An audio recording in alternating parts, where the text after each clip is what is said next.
Izzo. Thank you so much for joining me today. Thanks for having me. So I know it's a lot of work to have to take off of work and find childcare, so I really appreciate you coming in today. Of course, thanks for explaining these tests to me. No problem. I know it can be super complicated, so I'm happy to go Yes. over everything with you. All right, so first things first, I'm going to just kind of go over what we're going to talk about today. So in particular, Antonio has done two types of tests. He's done the FSA and the STAR assessment, so I'll go over his scores with you. And then we'll kind of go over some recommendations based off of what we've learned from those assessments about how we can help him with the curriculum and his assignments, what he's doing in school, and also with the assessments and tests that he takes. Okay. Sound good to you? Yeah. Perfect. Okay, so the first test we're going to talk about is the FSA. I know you've probably heard of it before. So the FSA is a criterion reference test. So it's a big word, but what it means is that we measure how a student performs based upon set standards. So it's similar to kind of like grading where you get the A, B, C, depending upon what you've met. How well you've done. Exactly, Yeah. Exactly. So it's not really comparing one kid to another necessarily in that test, but it kind of shows how they measure to those standards. Okay. And it also kind of helps us to determine if a student may need some help to continue on with grade level and stuff like that. Okay. Sound good to you? Mm-hmm. All right. So the way that the score is done, Antonio will get a numerical score, so just a number. Mm-hmm. That score will then determine what level he is in. And that level will kind of determine if he needs academic support in the next school year. Okay. Typically for this, we consider a level 3 or higher to mean that he's reached the benchmark, which means he probably won't need any help in the following year. Okay. All right. Any questions so far? No, this looks good. All right. I can understand. So for Antonio, I have last year's scores for the FSA and this year's scores. Okay. So last year in FSA and for ELA, he And had that's the reading, right? Yep. ELA is English Language Arts. So Okay. it's reading, writing, all that stuff. Okay. He scored a 310, Mm-hmm. which puts him in the second level. Great. This year, his score was 308 and placed him also in the same second achievement level. Mm-hmm.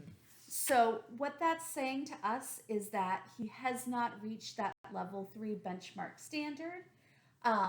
So it means that he's going to need just some extra help and support with that. Okay. So maybe at home I need to have him read more.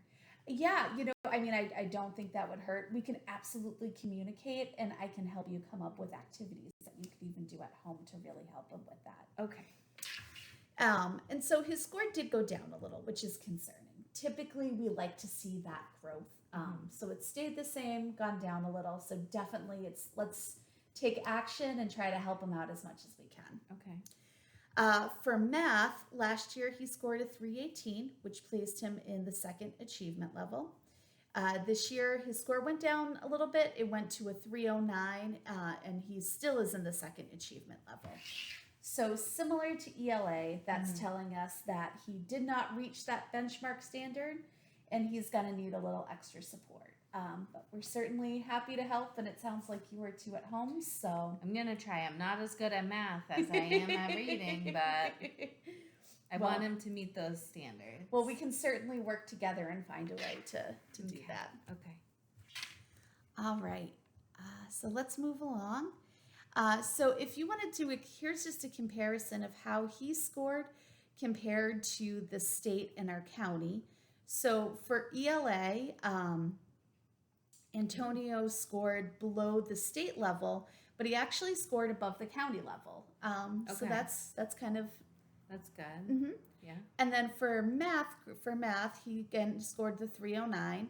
So he's a bit below the county average as well as the state average. Interesting. Okay.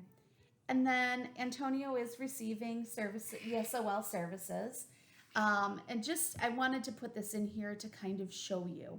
If you look at this chart, and you'll see that 57% of ELL students are in has a level 1 with the FSA for ELA, and 43 has a level 1 for math.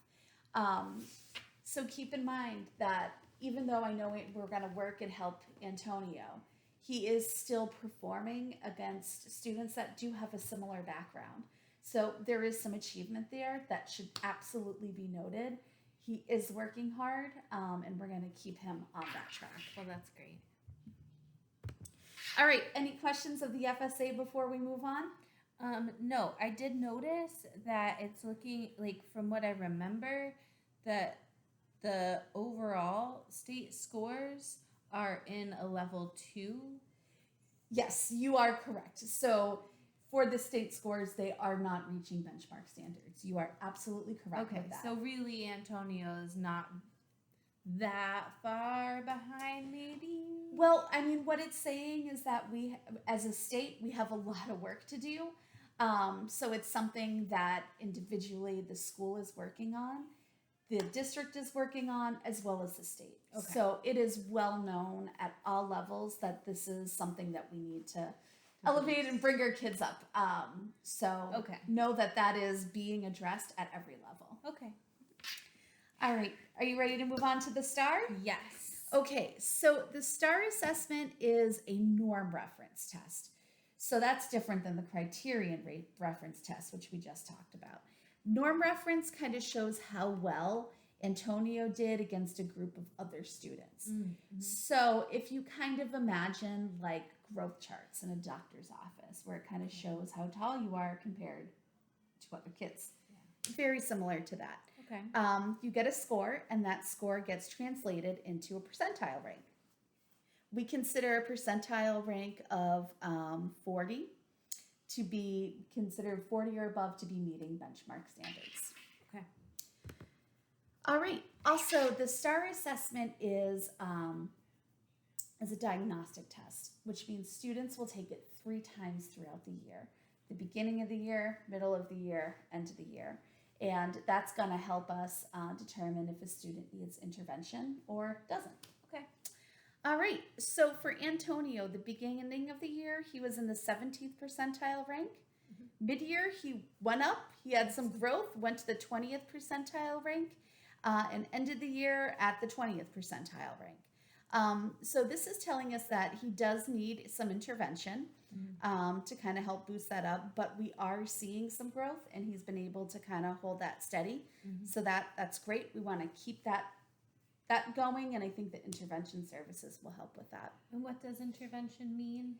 It means kind of extra help, extra support. He'll receive a lot of one-on-one attention. Okay. To really give him that extra boost. Okay. So this is where Antonio is shining when we get to how he performed on the Math STAR assessment. At the beginning of the year, he started off with a 75th percentile rank. That's great. Well above that 40 benchmark standard. Mid-year, he went up to 79 and finished the year in the 81st percentile rank. That's wonderful. So that is... Good job, Antonio. Yeah, I'm so proud of him. It really shows that he did some really, really great growth. And math is absolutely a strength for him that we should definitely be helping to develop. Okay, so some things based off of how we did on these assessments. I've got some recommendations about how we can kind of alter the curriculum to help him out a little bit. I would like him to increase some small group work. I think working with other students would really, really help develop, especially those ELA strategies. So things like rotating reading rules, Kagan structures. That's something that we'll be able to do in the classroom. Okay. I also think Antonio would really benefit from a mentorship program. So I know he's in 5th grade, but we could team him up with a student from the middle school who's gone through the whole ELL services. He's very nervous about going to middle school. Well, that would be great. That could kind of help bridge that gap, and I think it would probably be a really great experience for him. Yeah. And I think that could help him a lot. In our classroom this year, we're going to do a lot of rigorous curriculum and kind of inquiry-based work, where students will try to find solutions to problems, and involves a lot of creative thinking. And with that comes a lot of really great ELA improvement, development and everything, and language skill development. Yeah. So I think that will really help Antonio out a lot. And I would like him to continue his ELL supports. I think when we look at his test scores, in particular with math, there's a discrepancy between how well he did on the STAR Yes. versus the I noticed FSA. that. Exactly. And I know one is a norm reference test and one is a criterion-based test. But there is when you compare the benchmark standards, there's a really big discrepancy there. I think it's worth investigating to kind of uncover why this discrepancy is happening. And I'd like to connect with the ELL team at his school to kind of assess and see, is there something with language barriers that's causing that? Because there is a very dramatic discrepancy there. Okay. All right, so some things to help him perform better on these tests. We'll do a lot of practice multiple choice questions, kind of like what we were saying, if there's like a language barrier or something like that. Oftentimes doing these multiple choice questions can be very challenging. So the more practice we can get, the more he feels comfortable with that. I think that will really help improve how he performs on these. I think also doing alternative forms of assessments such as interviews, portfolios, performance-based assessments. I feel like Antonio will be able to use his own voice to really show what he knows, and also really develop those language skills. I think will be excellent. And again, like I mentioned, I think we should do some investigating as to how that discrepancy is showing up, to kind of figure out how we can best support him and kind of get to the root of what's causing that. Are all of these interventions and ideas for during his classroom time, or is he being pulled out of his classroom? So most of it will be in the classroom, like a lot of those project-based assessments, practicing multiple choice. Those will just be built in. Okay. Some things, like if he needs for individual services, he would be pulled out for that. We try to keep him in the classroom as much as we can. Okay. All right, so different types of formative assessments. And remember, formative assessments are kind of like quick checks. It's kind of as we go along the way to kind of determine what Antonio knows, what he doesn't, so we can teach him before a big summative assessment, which is kind of like the end where we just shows everything that they've learned. So for formative assessments, we're going to kind of up that a little so we can check for understanding, so that we know that he is making sense of everything that we're teaching along the way.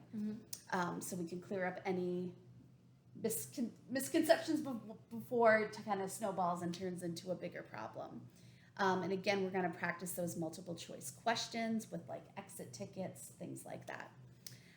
So for summative assessments, and those are kind of like the assessments at the end of a unit, we're going to do a lot of performance-based, portfolio, lab assessments.